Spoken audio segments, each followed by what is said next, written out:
I mean, is Cooper Rush worth 2.5 points? I would hope Quinn Ewers put up a decent stat line against Arizona State. If he didn't, we have a real problem. You can say the same thing about Creighton. Okay, they had the one good game against Kansas at home. When Toast talks about the kicking market, it's like some earth is flat shit. Andy, true or false, this is going to be a dog walking. Dog walking. This is my dog walking of the day. I think it's going to be very ugly. Dog walking. I think this is going to be ugly. Hey, get the sauce. Greetings. What's up, everybody? Happy Saturday morning to you all. Hope you all had a nice Friday night. Was nice to sweat some bets again. Felt like it had been months. In reality, it's been about 4 days, but it felt like it's been a while. I believe we all, I know I had a good night. I went 3-1, lost the Giants, which was disgusting, but won my other 3 bets. I know Toast won like 5-1 or 5-2 or something. And then Spoon was just saying he's about to go 3-1 if his last bet holds on. So looks like we all had a good night. You'll love to see it. Come back from the break with some momentum.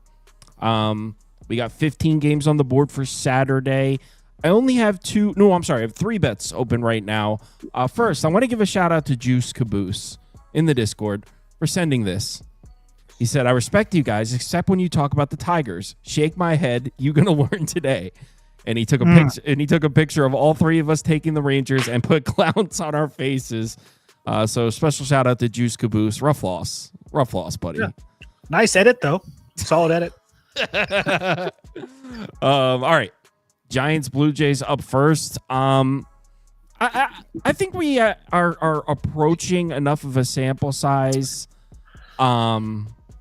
where we could start to say that the Blue Jays bats maybe starting to trend downwards a little bit. Keep in mind they lost 3 of the last 4 before the All-Star break. They scored 4 runs tonight, 1-4-0. They all came in 1 inning off of Verlander. Didn't score anything after that. The Giants actually out-hit the Blue Jays tonight. So Logan Webb, who's in the discussion for being a Cy Young candidate, I don't think it's crazy that Logan Webb pitches a good game against Toronto. In fact, I kind of think he does. The Giants did have 11 hits tonight, but I guess it would be Giants or pass, but I can't bet it. I can't go back to him.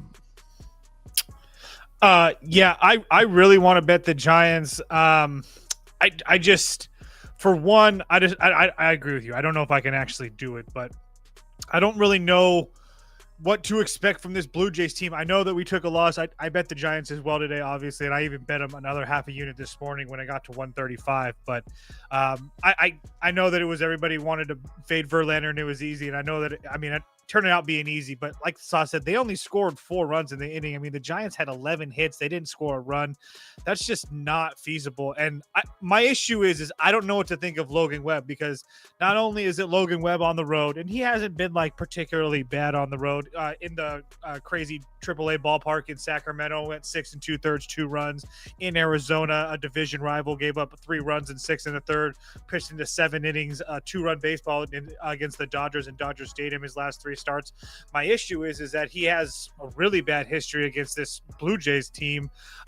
His last 2 times he's faced this Toronto team, he's been absolutely shelled. I don't know how much to put into that, but at the same time, again, I don't really know what to make of this Blue Jays offense. And I took a loss today, but they scored off of Justin Verlander. I gave him a little bit of credit, but again, just like I said last night, if you look at the names on the list of the guys that they're scoring off of, none of these guys hold a candle to Logan Webb. So I really want to bet the Giants. They'll have everybody in their bullpen rested and ready to go. I'm pretty sure actually Toronto used, let me double check. I'm pretty sure they used all their major arms. Yeah, they used Hoffman, they used Rodriguez, they used Little. So again, they'll be available because they had the All-Star break. But I do think the Giants hold a couple of different advantages in this game. Someone in the comments said, how are you picking games without batting lineups and umpire information? Getting ahead of the line is not all that important all the time, especially when the inflow isn't released yet. Well, if you're going to wait for the lineups to be released to place bets, you're going to have a really hard time. They're not released till sometimes 2-3 hours before the game starts. And even if you are going to try to garner an edge by jumping on a line when the lineup's released, because you can, maybe the lineup's released, you jump on it before it moves, that's possible. You still need to have all the games handicapped before that, so you know what you're going to do. If you think the lineups are going to be released and then you're going to take an hour and go through the slate at that point, I can assure you, you're not going to beat any number. So, Spoon. I look at this game in two ways, and it's either the Blue Jays money line or it's the under. I trust Eric Lauer at this point in the season. He's probably got some regression coming for him, but this San Francisco lineup has not been able to get to a lefty. They haven't gotten more than 2 off of anybody besides a rookie in their last 7 starts, and 8 starts ago it was Kyle Freeland. Only got 2 off Carson Palmquist before that, so I don't really expect them to get to Eric Lauer, and Logan Webb's coming off his worst start of the season at this point. I think this is probably a good bounce back spot for him. I'm probably closer to Blue Jays money line, but I don't have a bet yet. Yeah, I considered a Blue Jays team total under, so I don't hate that under either. But I don't have a bet at all. Toast, you said nothing for you, right? Giants are pass. Yeah. All right, let's move on. And the next game is Reds Mets. Everyone was talking about in the voice chat. People are saying they like the Reds here. I like the Mets. Obviously, it's extremely expensive. This is kind of a straight pass for me at the current price. Spoon, do you have anything for this one? I would like to fade Nick Martinez. The team total is a little high for me, and the money line's really high. You could probably build a -1 at an affordable price. Here at Citi Field, the runs are kind of hard to come by, so you don't really want to lay a run and a half here in any situation, in my opinion. But that's a lot of faith we're putting in Clay Holmes at this point, and these red bets could probably get a few runs off him. I'm not going to have a bet in this game, but if I did, it would just be Mets -1. I'll just put. I don't have a -1 graphic. I'll just put Mets up for us because I agree. If I were to bet this game, it would be the Mets in some capacity. I also don't hate an over. Really wish I bet that over today. I left some money on the table. I like the White Sox team total over. That would have hit. Didn't bet it. I like the over in this game. Didn't bet it. I like the Rockies. It didn't bet it. So I had a good night. It could have been a lot better if I pulled the trigger on some of these. So I don't hate an over 8.5 either. So Mets are over. What do you think, Toast? It would be Mets. I would lay the juice with the Mets personally, or lay it -1.5. I just don't see the Reds. I mean, unless Clay Holmes just gets absolutely destroyed, I don't really know what I expect this Reds offense to do against him. I mean, the Reds versus right-handed pitching have been absolutely terrible. I mean, they got to Cal and Sandy from the Marlins at home. I think those games were at home, I'm pretty sure. But besides that, they haven't got to anybody. And the only thing that Clay Holmes struggles with is lefty bats. There's going to be, 2 in the lineup, 1 true lefty and Friedel.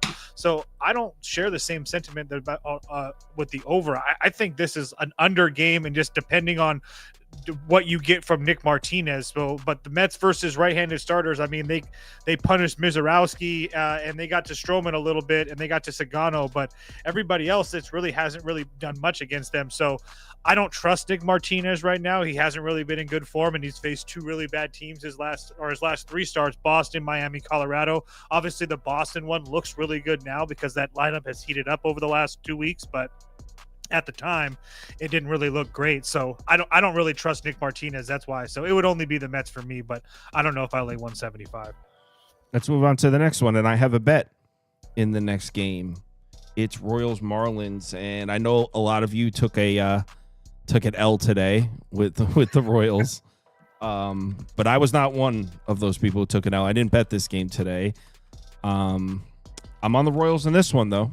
I like this one. I got the Royals at -115, and I like it for a number of reasons. Number one, what does Cal Quantrill struggle with? Lefty bats, and I'll show you how significant the splits are. We talked about it before, but just to give you an idea, Cal Quantrill, I'm sorry, he struggles against righty bats. He's got great numbers. Yeah, no, I said it backwards. He's got great numbers against lefty bats. He struggles against righty bats, 451 WOBA, 184 WHIP. The Royals, an extremely righty-heavy lineup. So you like that. Not that the Royals have been killing the ball on the road, but they've been significantly better hitting the ball on the road all season. So I like the Royals to score some runs off Cal Quantrill. I'm not expecting an explosion. It's Kansas City, but I think we can count on KC to get at least 2 or 3 runs off of Quantrill. I like how the Marlins use their 3 main bullpen arms tonight. So even if the Marlins have a lead going into the late innings, the Royals will get a shot at the same 3 arms. Now that kind of describes the Royals bullpen as well, but I think the Royals bullpen is just significantly deeper and more reliable.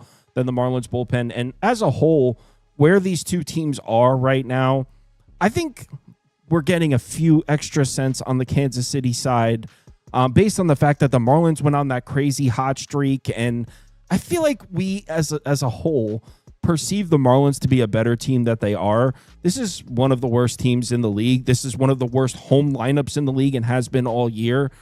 Kansas City was starting to string some wins together before the break. So I got the starting pitching advantage, the bullpen advantage, and the lineup advantage, in my opinion, and I'm getting it I got it at damn near close to a pick. So, yeah, throw in a heartbreaking loss last night, too. I'm on Kansas City. Toast?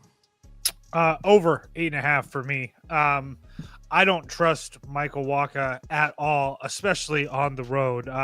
Got destroyed in Arizona, got destroyed in Seattle, looked good against Texas when Texas wasn't doing anything, gave up 3 runs in 6 innings against the White Sox, and kind of got destroyed in Minnesota as well. So I don't think Michael Wacha has much left in the tank, and he's really shown it over the last month or so.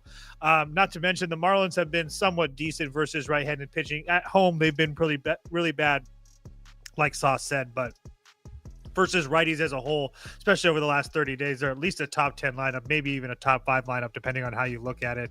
And then as far as Cal goes, we know that he's not going to go very deep into this game. Usually 5 innings is like a max for him. And like Kyle said, I actually think that both these bullpens have a little bit of a situation just because Estevez pitched in the All-Star game. He pitched last night. Urseg went 23. Zerpa went 14. So at least all those major arms for Kansas City had a little bit of work last night as well. So yeah, over 8.5 for me.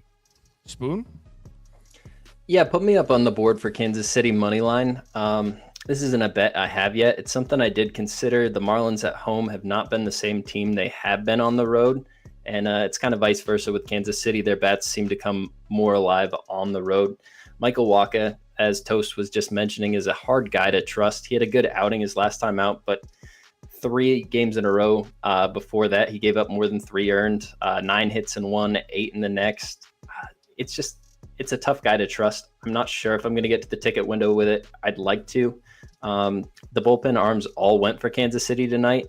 So that is a little bit of a downgrade in what I would like to see coming out. But Cal Quantrill, I really think will struggle versus the Kansas City bats. You see that built into the team total. You have to pay for a 4.5 at this point, or get a 4.5 at this point if you want to bet it, and that's not something I really want to do. So Kansas City money line, somewhat close to it, but I'm not sure if I'll get there. All right, let's move on to the next one, which is Angels Phillies. You know what, Spoon? You want to bat lead off on this one because I remember you were talking about a Phillies bet, and you kind of almost talked me into it. I didn't bet it, but I know you were leaning towards the Philly side, right? Yeah, Philly money line minus 130. We got Taijuan Walker on the mound today. He probably game for 5 innings pitched today. He went up to 65 pitches in his last outing, so I expect him to go a little bit further than that. That was his first start in quite some time. He's been in the bullpen. He had to take a different role on. Had some young kids come up, but right now they just sent Mick Abel back down, and Aaron Nola is about to start throwing again. So he's in a spot where he probably get 2 or 3 more starts, and if he pitches well and Nola's struggling in the minors, he might even be able to stretch it out longer than that. This is a pitcher. He played his role, went to the bullpen, looked pretty well most of the time he went out there, gave up some runs as always, but this is a guy that struggles more with lefties than he does righties, and this is an Angels lineup that only provides one true left-handed hitter in it. So it's not a lineup I'm really scared of for him. And on the opposite side, we got Kikuchi. This guy's been hidden at home. 7 of his last 10 starts have come at home. And this is a guy we've noted in the Discord multiple times, requires a ton of sleep.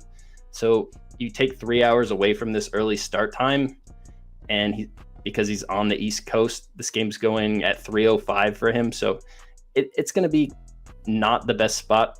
The only thing I didn't like about this game was the chance for rain. You probably get up to 30% chance in the middle of this, but the Angels threw a bullpen game today, so that really gives an edge to the Phillies if that happens.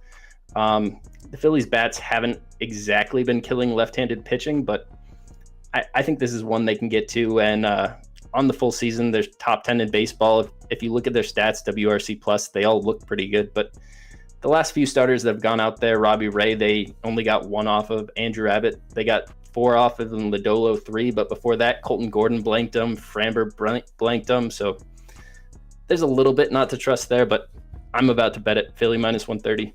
I'll bet it with you, Spoon.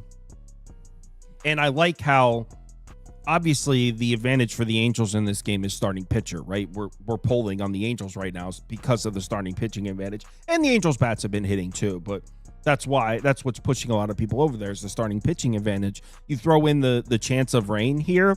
If for whatever reason this game starts, goes 2 innings and has to stop, I'm like not saying I'm relying on that. It just throws another aspect in there. If for whatever reason, weather related, Kikuchi doesn't give us a full start here, it pushes it even more towards Philadelphia, like you said. So I'll bet it with you, Spoon.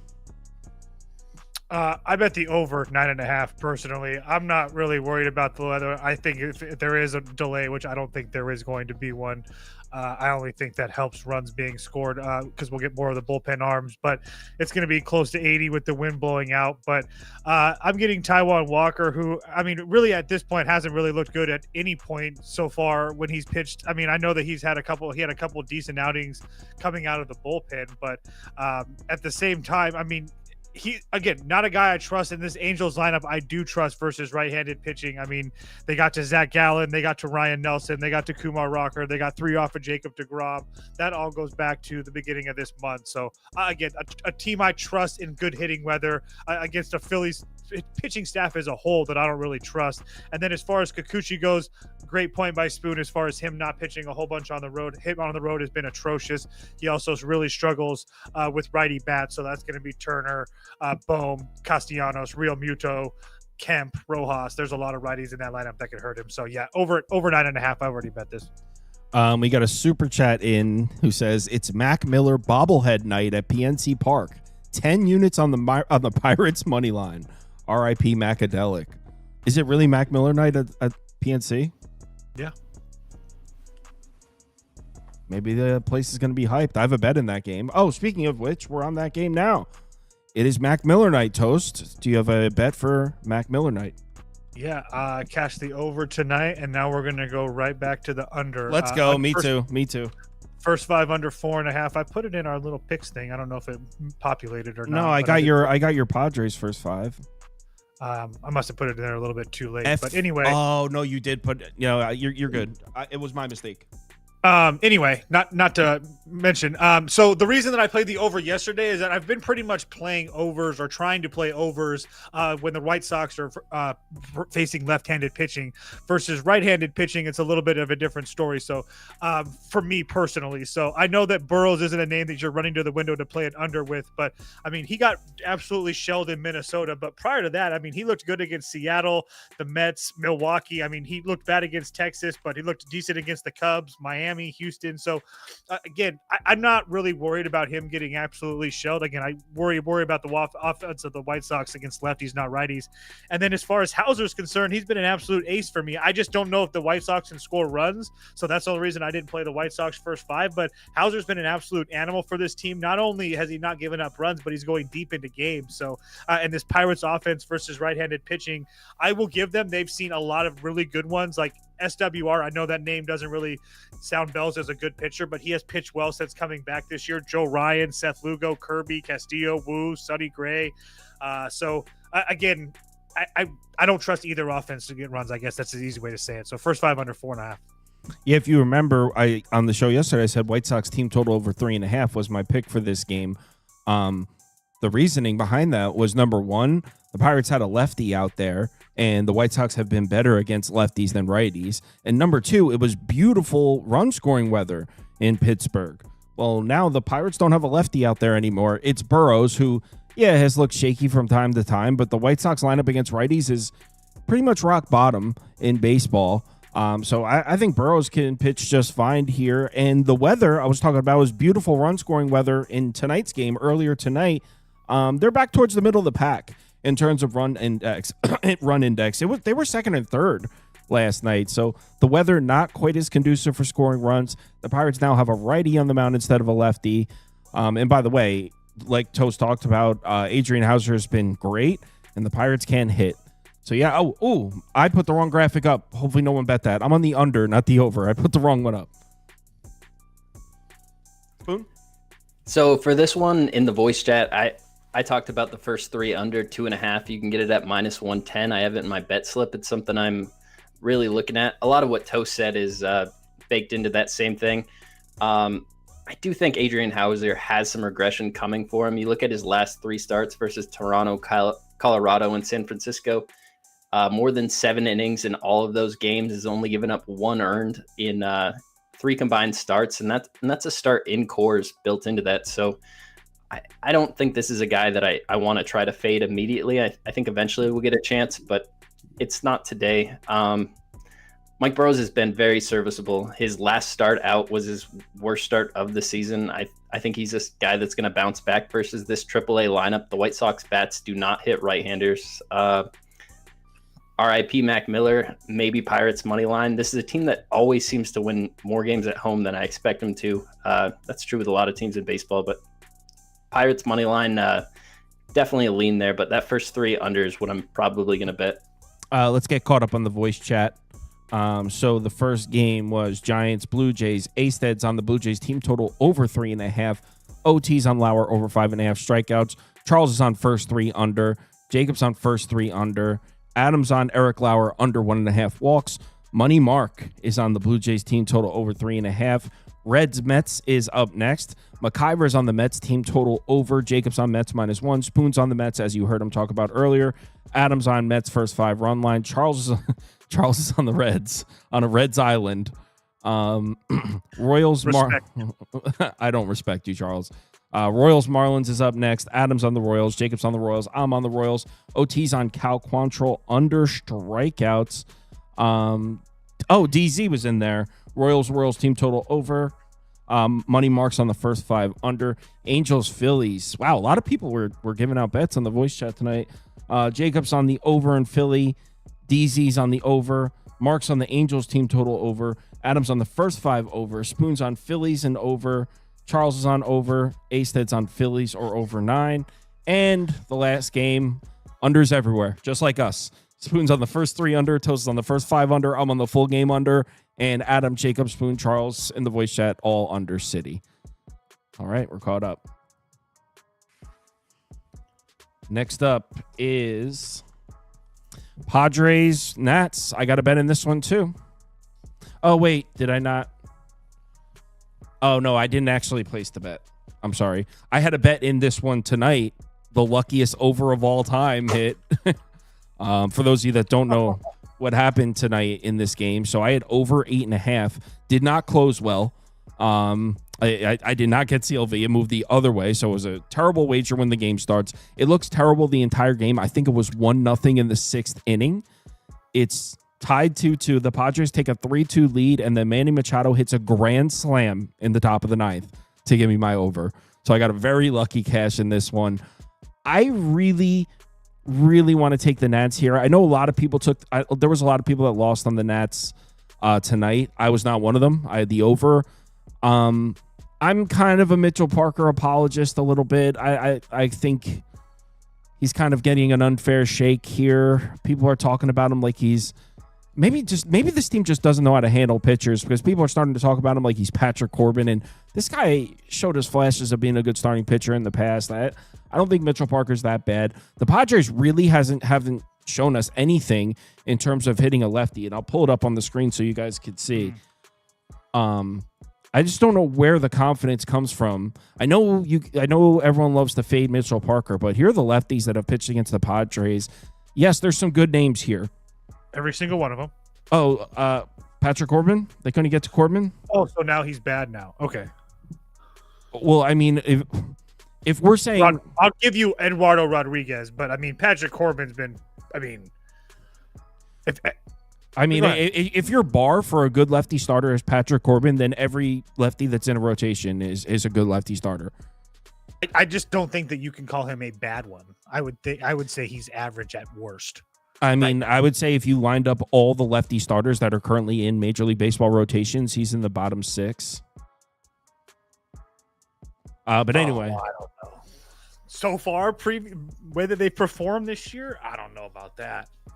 Anyway, Padres haven't shown us much in terms of getting to lefties. I think Mitchell Parker could pitch well. On the other side, Darvish, look, maybe Darvish comes back in a violent way here, but so far this season, I mean, he did look all right in the beginning, the first time through the order in that Phillies game, but still, Phillies ended up getting 4 runs, 8 base runners off him.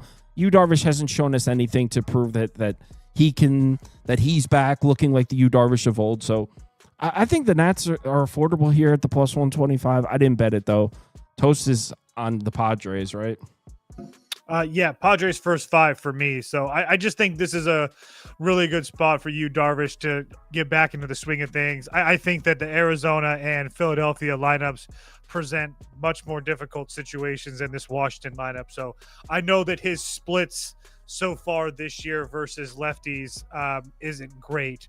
Speaking about Darvish is concerned, but at the same time, I mean, if you look, if you take a look at his career, he's just above league average as far as like OPS and stuff like that is concerned. So he is a little bit worse versus lefties. There's no question about it, but it's not that significant. It's not like what our spreadsheets are showing. So, and I also think that he's going to be able to give these young Nats hitters who don't really have a lot of experience against him a lot of troubles because he has like 17 pitches. I'm exaggerating, but he does use like 6 or 7 pitches at a time. So I do think that he'll be able to keep this young offense at bay.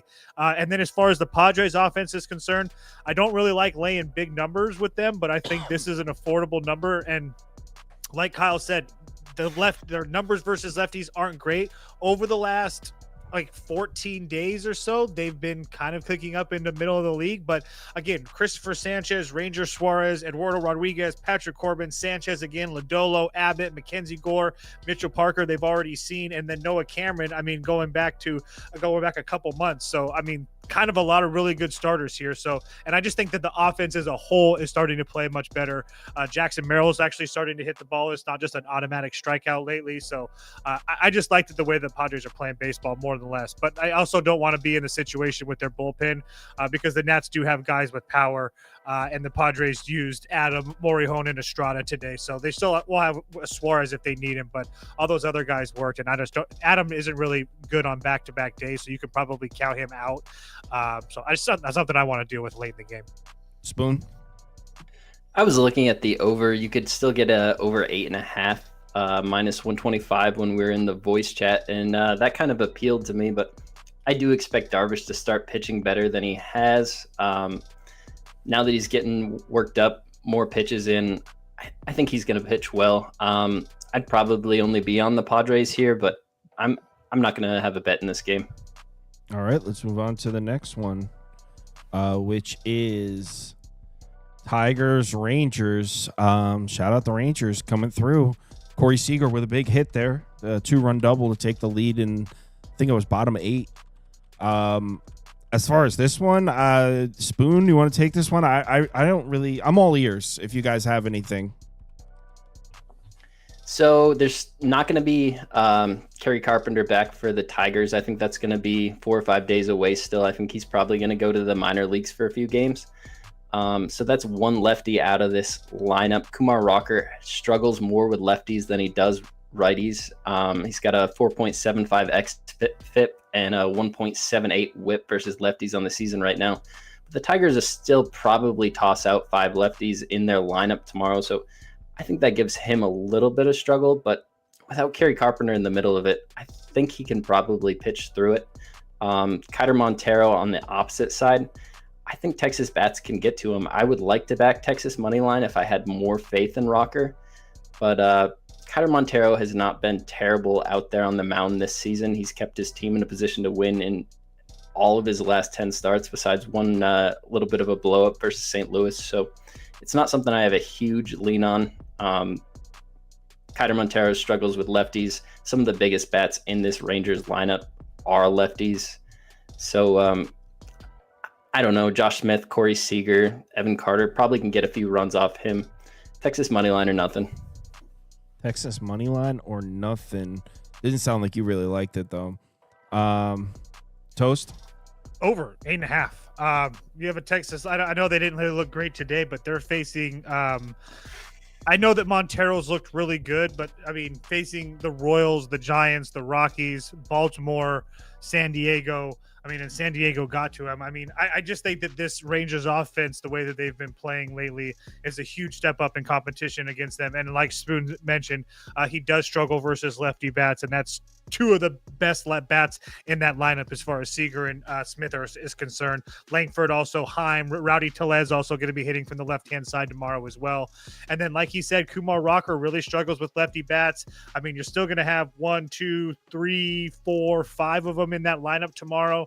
I do trust that this Detroit lineup is more than capable of scoring runs off of Kumar Rocker. I know that he has looked somewhat decent in certain starts, but again, the starts that he's looked good at, I do think it's questionable offenses like San Diego, Seattle, Pittsburgh, the White Sox, when he's faced more competent offenses like Oakland on the road, Tampa Bay on the road, the Angels on the road. He's kind of gotten thrown or hit pretty hard.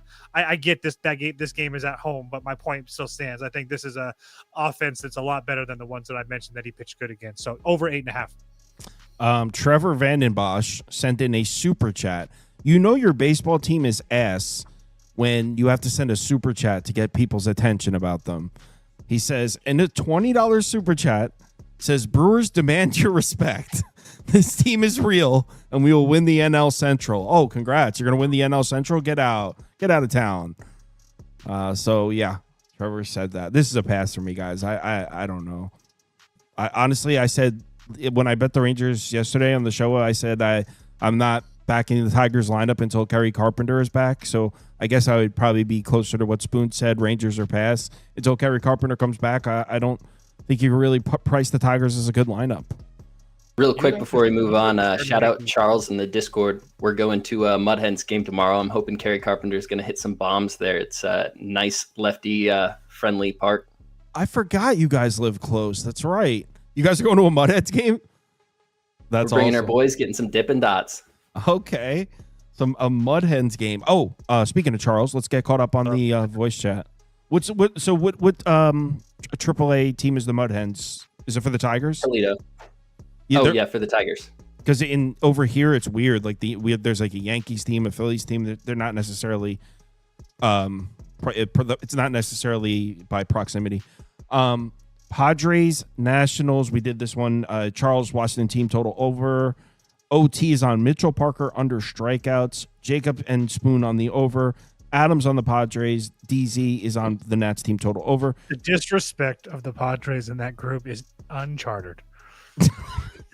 Bro, you took the Nationals yesterday. I'm just saying. Tigers, Rangers. Adams on first 5 over. Spoon's leaning towards the over or the Rangers. Charles is on the Rangers. And then, we're caught up. Okay. Orioles, Rays. Another one. Spoon got a win here with his Rays. Kind of a no-doubter. The Rays won violently. So, Spoon, is that enough? Like, have you seen enough where you could trust this Rays lineup again? I mean, they're back home where they've been better. Dean Creamer doesn't pitch as well on the road. You trust the Rays to keep it going? So, Brandon Lowe back in the lineup today. Lau, and we got Zach Littell on the mound. This is a pitcher I'd love to just keep backing every time he goes out there. Pitches really well. They're in this little Tampa Bay park. Dean Kramer's already pitched here once. He pitched pretty well. I think he went 5 innings, gave up like 1 run. In his last start versus Tampa Bay, he went 7 and 0, or 7 and 1 earned. And I think he can probably do. I was just reading off the wrong stats there for Littell. This is a spot where I expect the Rays bats to get to Dean Kramer. Now that Lowe's in there, they just hit so much differently. You can't pitch around the top batters the same. I haven't gotten to the ticket window with it yet. Dean Kramer's faced this team twice on the season, pitched well both times, but I don't know. Baltimore's still missing their catcher. It's not a lineup I'm in love with. They haven't gotten to that many right-handed hitters recently. 21st in baseball and WRC plus in the last 30 days. I would like to go right back there with the Rays, but they scored so many runs today. Sometimes that's not a good sign. Yeah, I mean, it's tough to argue against the Rays bet, and this is coming from someone that's been saying the Rays are overpriced forever. but minus 123 is really reasonable as a consensus price at home. You got to give the starting pitching advantage to the Rays because the game's in Tampa. I know Kramer's been better, but he historically has always pitched better at Camden. This seems like a pretty affordable price. I know everyone keeps saying the Orioles bats are back, and this is a bottom 10 lineup in the last month. I don't know where that's coming from. I think Charles is just like spreading fake news about the Orioles bats being allegedly back. Toast, what do you think? I'm going over 8.5 minus 130. It's up 9 on a lot of books, but for me, you have a game in a small park with really good weather, with the wind blowing out, and you have two teams that I will give you, especially with Baltimore, not an offense that I love, but this is going to be the third time. Both of these teams are going to be seeing the opposing pitcher for the third time this year. It's not a spot I really like for either pitcher. If they come out and have a pitching duel in this type of weather, I guess so be it. But as far as Kramer goes, I know that he's actually pitched well, but I mean, if you look at him, road starts on the year, I mean, going back to the start of the year, got destroyed in Toronto, looked somewhat decent, I guess, in Kansas City, gave up 8 hits in 4 innings, got destroyed in Arizona, got destroyed in Washington, got destroyed in Detroit, looked somewhat decent in Minnesota, got destroyed in Milwaukee, looked somewhat decent in Boston, got destroyed against Oakland, Tampa Bay and New York, he pitched well, got destroyed in Atlanta. So I'm just not in a position to be trusting Mr. Kramer on the road at all. And as far as Littell's concerned, yes, he's been really, really good for them.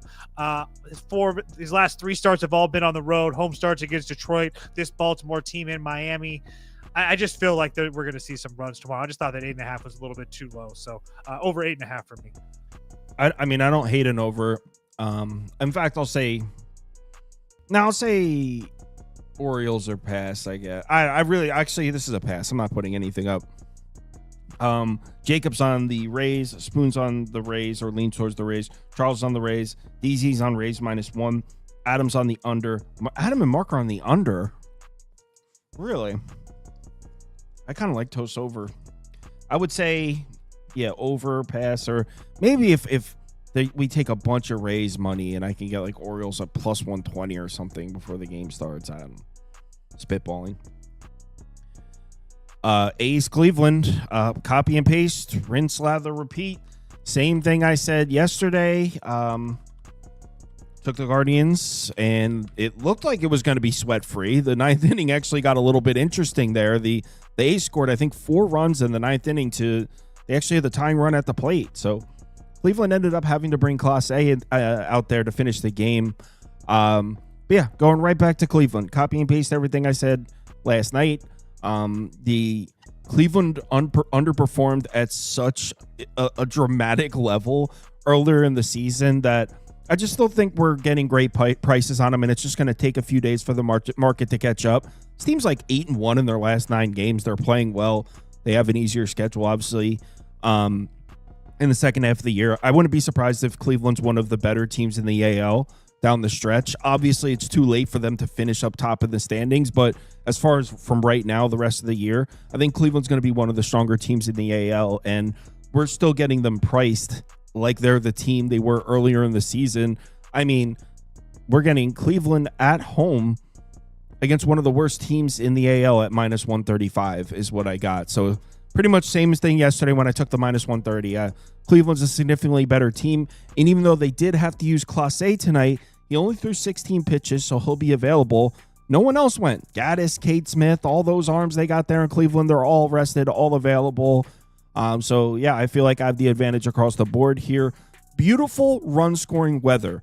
For those of you looking to play total in this one, maybe a home run prop, we got wind blowing pretty much out to dead center here, plus 25% home runs.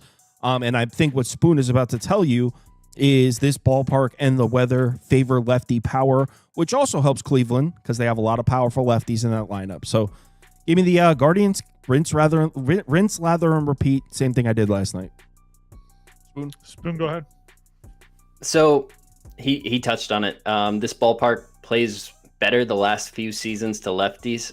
They move some billboards and stuff around, and it just allows the wind to carry the ball a little bit better, that the balls just travel better that way in general.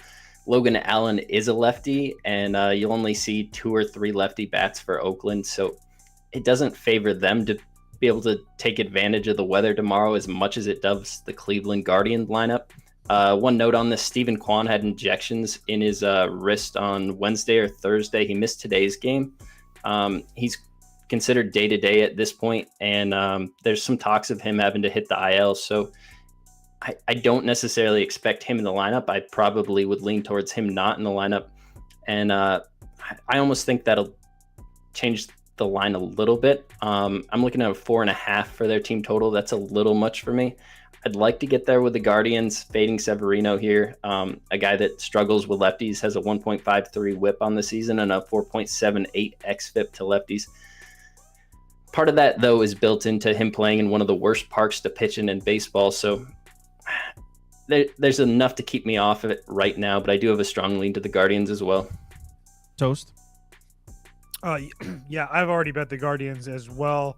It is kind of a pure fade of Severino for me. I mean, he didn't really look good in his last 2 road starts against the Yankees and Detroit. He pitched well against Kansas City. I mean, really, who cares? The Houston start, I guess, was somewhat decent. The Giants start on the road at San Francisco, another place that it's really hard to score runs in general. Kind of so what? Texas, kind of so what? So my point being is that he really hasn't been tested on the road either.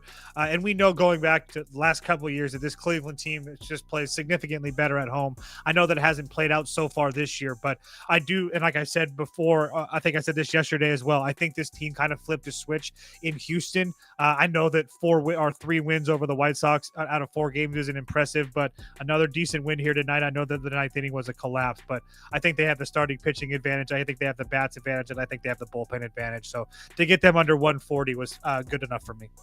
Yeah, I mean, here are Severino's recent game logs. I mean, yeah, maybe the All-Star break gives him snaps him back into shape, but this is bad. I mean, find me a good start here recently for Severino. Here on the road in Kansas City. Here's a good start. That was back on June 13th. These are ugly, man. Every single one. 9 base runners, 7 base runners, 5 earned runs, 5 earned runs, 8 base runners, 8 base runners, 7 earned runs, 10 base runners. Yeah, he hasn't pitched well. So in addition, I just said all the things I liked about Cleveland. Didn't even mention Severino pitching. Yeah. All right. Next. Clearly, I think their books think their runs are going to be coming with those 2 offenses that are significantly pretty bad this year, and they have a total at 9. Whoa, so there's a lot of red here. So I'm on Cleveland. Charles is on Cleveland. Adam's on the over 8.5. I think it's supposed to say 9.5. Unless he bet it early or something. I was going to say he probably got it early. Jacob's on Cleveland. Asted's on Cleveland. DZ is on the over or Cleveland. Money Mark is on Cleveland. Sprinkle the run line. Okay, Mark. Money Mark getting down with the... Chill, Mark. Chill. Mark, relax. All right. Boston on the road in Wrigley. Toast. I know Spoon disagrees because he said he was considering Cubs. I kind of want to play on the Bo Sox. I know, dude. You guys can go first. I'll finish this last with the opposite opinion because I can tell you're both on the other side. It's not. I don't know. I really don't. I don't know if I can trust Bayo versus the lefty bats being the strong ones. I think that we see runs tomorrow personally. So you can put me up for an over. If anything. So I guess we'll just start with Shota because he's on top of the spreadsheet. This Red Sox offense has been just fine versus left-handed pitching essentially all season long. And I think they're more than capable of scoring runs here tomorrow in a pretty somewhat decent environment in Wrigley Field tomorrow. I mean, Spoon might be able to talk to it more than me, but it's going to be 85 degrees tomorrow with the wind blowing out towards right field. So definitely run scoring environment. And the lefty starters, the names aren't really great for Boston. I'll give you that. Kyle Freeland, Austin Gomber, that Oswega kid, Mitchell Parker, Eric Lauer. I mean, so the names aren't really that great.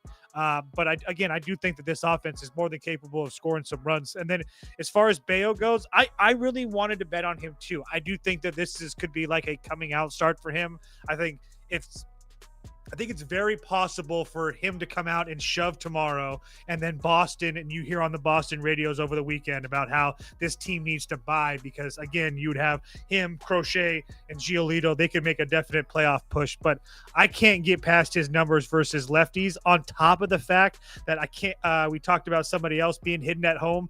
Bayo's another one of these guys that's been hidden at home as well. I mean, only two starts on the road in the last 2 months.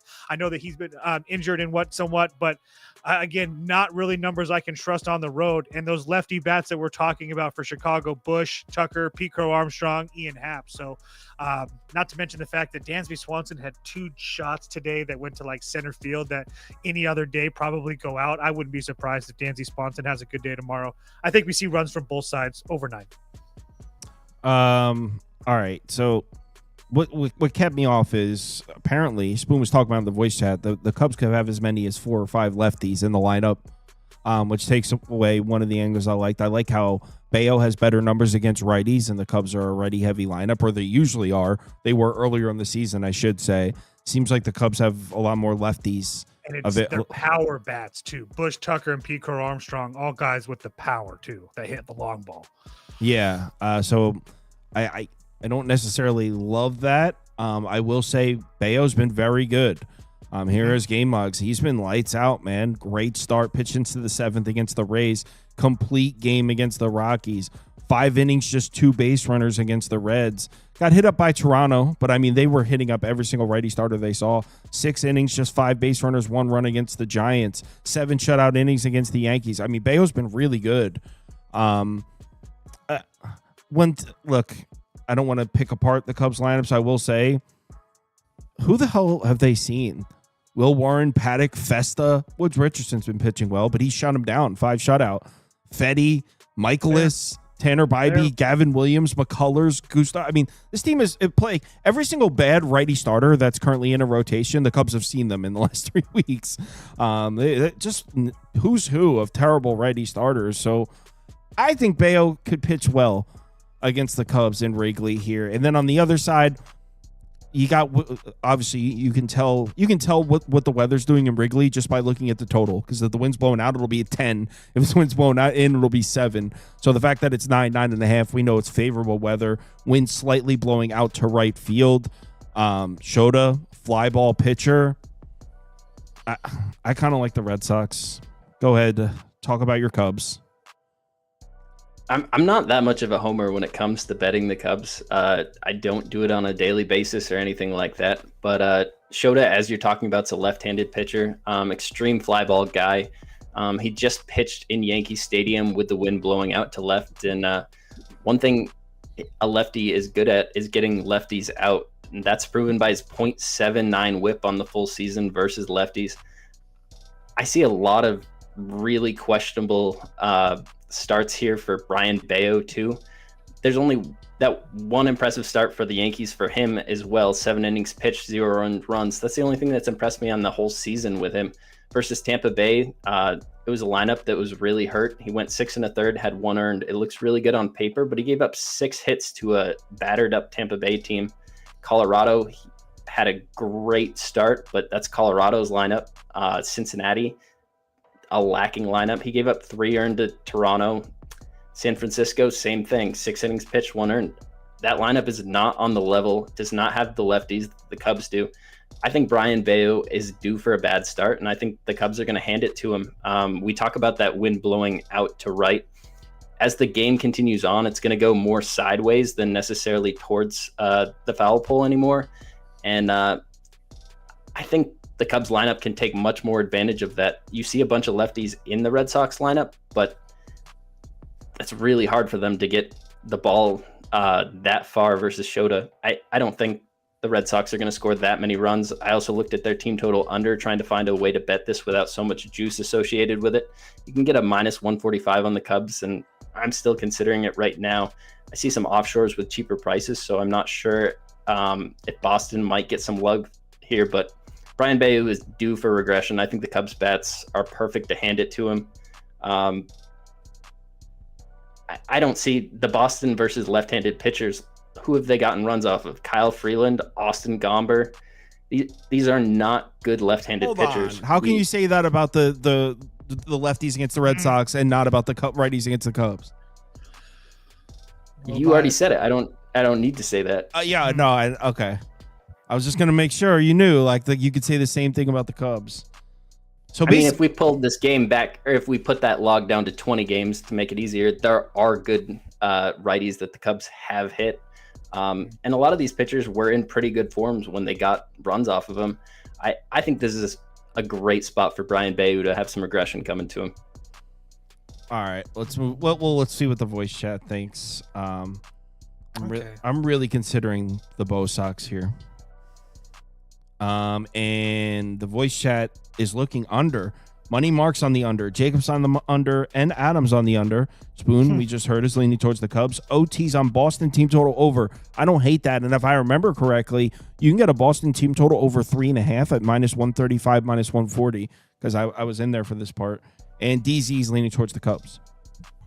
Next. Cardinals, snakes in the desert. Man, what a weird one. Are the Diamondbacks bats trending in the right direction? Are they back? Sonny Gray has great numbers against lefties, though. Ryan Nelson was lights out, then got rocked. Is he like there? I just feel like there's so many moving pieces in this one. Toast, you want to talk about it? Yeah. So Arizona, that lineup. I mean, I don't know what Marte. I mean, I don't know how many games he's going to take because he's going to be out for the full series. Toast. Sorry.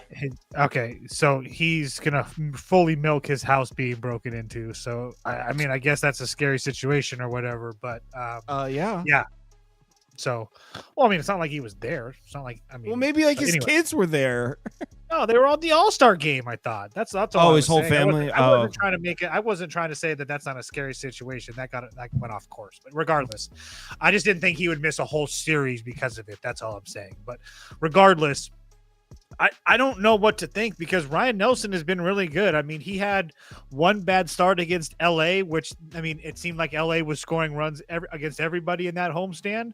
But previous to that, I mean, his previous 5 starts against the Royals, San Francisco, the White Sox, Toronto, San Diego, I mean, home starts and road starts, he had been just fine. So I just don't know what to think of this Cardinals team. I don't know if they're just dead in the water because offensively, it's just kind of really been hit or miss. And you talk about bad righty starters that our teams have seen. I mean, it's pretty bad for the Cardinals. I mean, Grant Holmes, Soroka, Jake Irvin, Colin Ray, Keller, Skeens, obviously 2 decent ones, but Saccone, Ortiz, Tyone, Ben Brown, that's going all the way back 2 months now. So it's not like they're doing anything impressive. So I lean the Snakes just because I don't really trust Sonny Gray that much, but I mean, he does have, I just don't think there's much of advantage there, but I like the Snakes offense a little bit more, even without Marte, but I don't really trust that bullpen. So I agree with you. There's too many moving parts.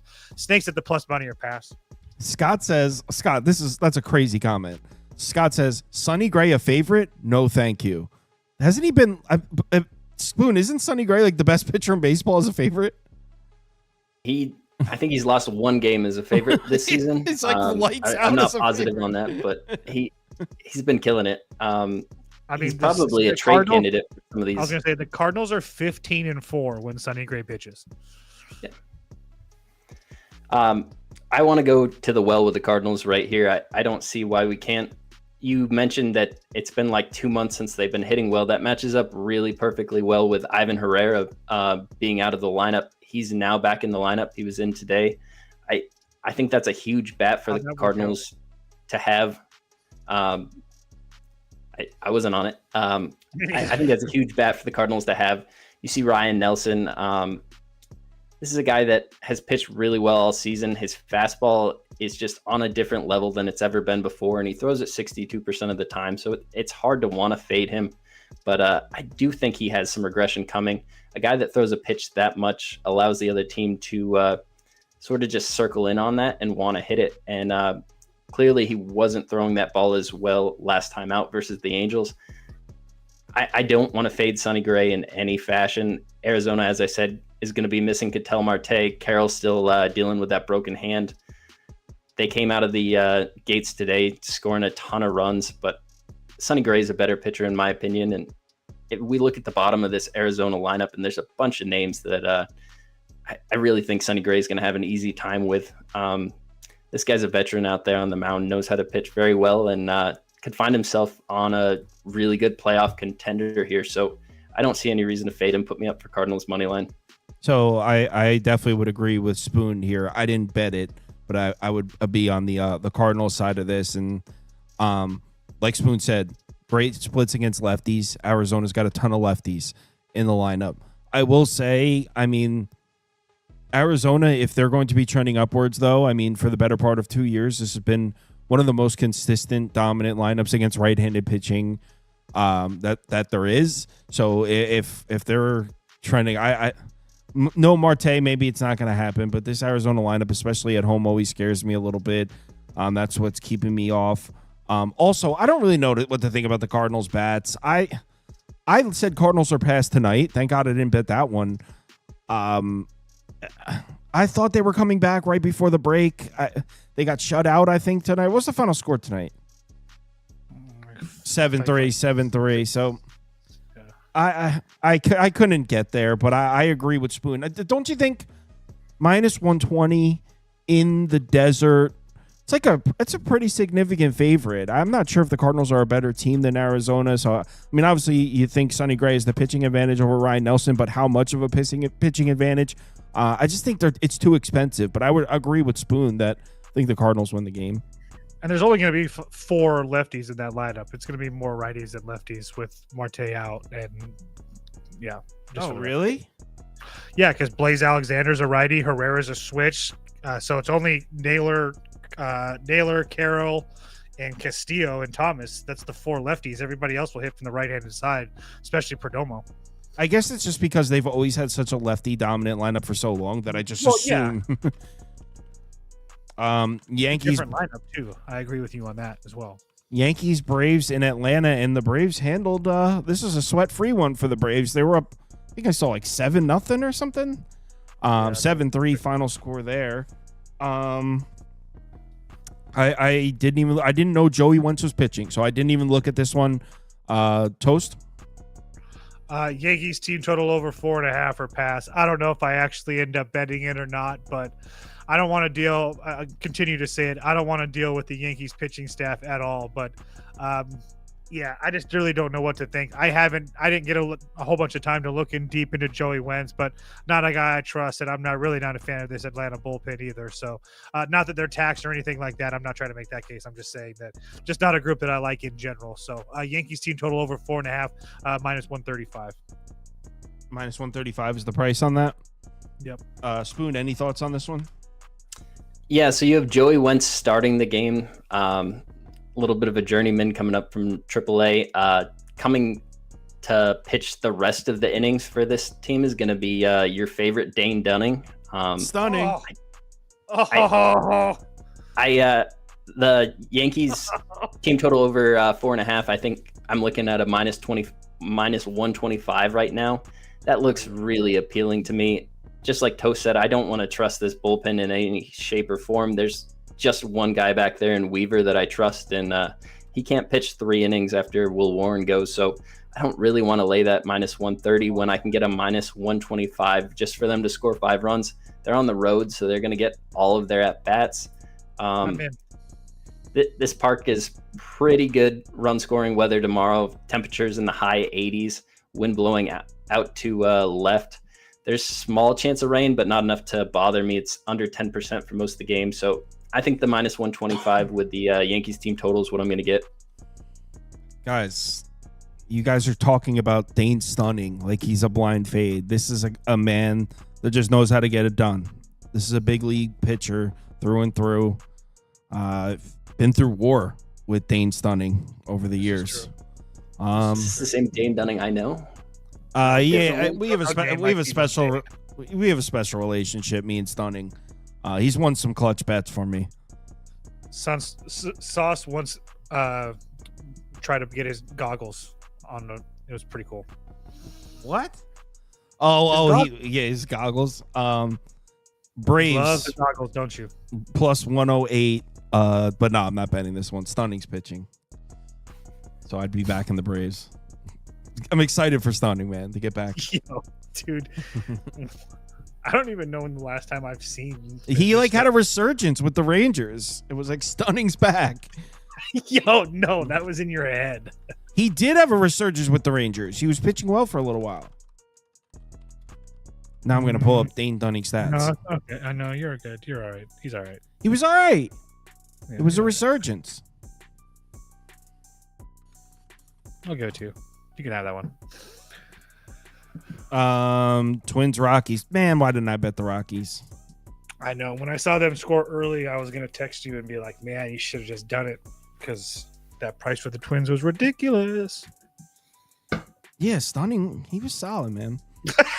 Yeah, I mean, you don't. I have his numbers up. I was just looking. I know. So did I, and I clicked the X because I didn't want to deal with it. All right, Spoon. The law offices of Woods and Richardson. Does he pitch well in Coors? Is that confirmed? On Woods Richardson?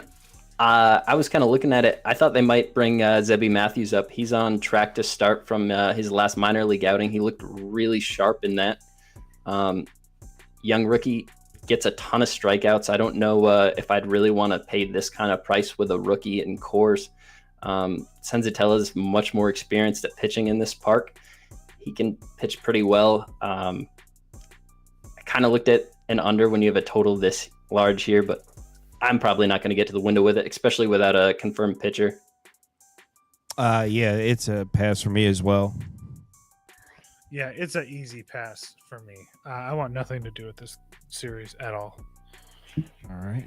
Well, obviously, you guys know that message in there is nonsense, right? It said if you're paying more than minus 140 juice, spending baseball, stop. Small favorites are the only way to approach. The number doesn't matter as long as your fair price beats the number. That's just nonsense. I would assume everyone knows that. Brewers. Then you're taking off half the board every day that you just can't bet that board. Like, that is you know what? Brewers on the road. The math ain't mathin' on that. Yeah. If you run the numbers on it, it doesn't make sense. The favorites start to pay out a lot more when you hit the 140 plus this range. Year, yeah. Not that under plus 130, 120s. They're getting killed a lot as well. Yeah. The books are winning in that range, anywhere between minus 140 and plus 140. Yep. Brewers Dodgers. Trevor's on cloud 9 right now. I'm wondering if they have this one circled as well. I don't know what to even say about the Dodgers right now. I mean, on a season long basis, we could say the Dodgers are the best lineup in baseball hitting the fastball this year, which is true. They are first. And this is Fastball Freddy in Dodger Stadium. But I mean, how do we price this Dodgers team out? Spoon, is there any reason to trust the Dodgers lineup to snap out of it here? I don't think so. I think this is an absurdly cheap price to get Freddie Peralta at. I would like to bet the Brewers here. I think this is a team that's going to try to scrap out, get every possible win they can. They're in a pennant race here, and you got Emmett Sheehan on the mound on the other side. This is a guy that's been backing up Ohtani in most of his starts this season. Ohtani's going to pitch Monday. I think this is a spot where Freddie Peralta comes out and pitches well. He's already faced the Dodgers this year once. Looking at his past starts, I could only find one start in Dodger Stadium. He didn't look that good then, but that was a few years ago. I think Freddie is a really good pitcher. He can pitch anywhere in a stadium like this. This is one of those spots everybody wants to go out there and shine in. So put me up for Brewers money line. I expect the bats to be able to get to Sheehan. The Dodgers bullpen has not been what I expected it to be on the season. They've been riddled with injuries on the full season. Their ERA is 24th out of 30 qualified teams and 26 in the last 30 days. I think this is a spot where the Brewers score more runs than the Dodgers. I kind of like the Dodgers. They just saw Freddie. Just saw him 12 days ago. Now they're going to see him in Dodger Stadium. Like I mentioned, he throws the fastball. You do not want to go into Dodger Stadium throwing fastballs, although recently hasn't really been a problem. I was going to say, pull up the Dodgers versus right-handed starters. look at the names. Just show me. I mean, circle me. I guess 2-star. I mean, I guess the Logan Webb start is fine, but I just want everybody to. I have see it up. the What am I name. looking at? Just in general. I mean, when is the last time the Dodgers faced a right-handed starter and you're like, man, that's really impressive. So again, Logan Webb, that one start, they had. I mean, dead clock strike twice today, but besides that, it's a whole bunch of nothing. They lit Shane Smith up, bro.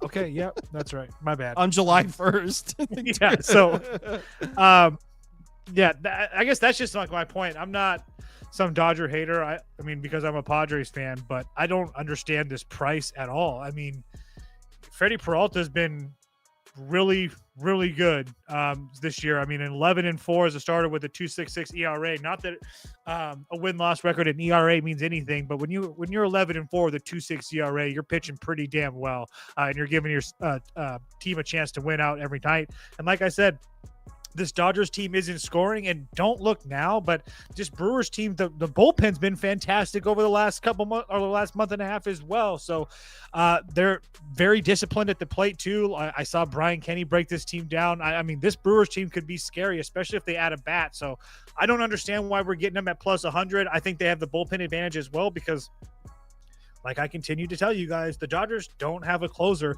Tanner Scott doesn't know what he's doing. Vesia and Yates aren't closers in Major League Baseball right now. So they have decisions that they need to figure out or make and probably add somebody in that bullpen. But for now, I don't really see where the Dodgers have any advantage in this game, particularly personally. So I think the Brewers have the advantage in the starting pitching. I think they have the advantage in the bullpen.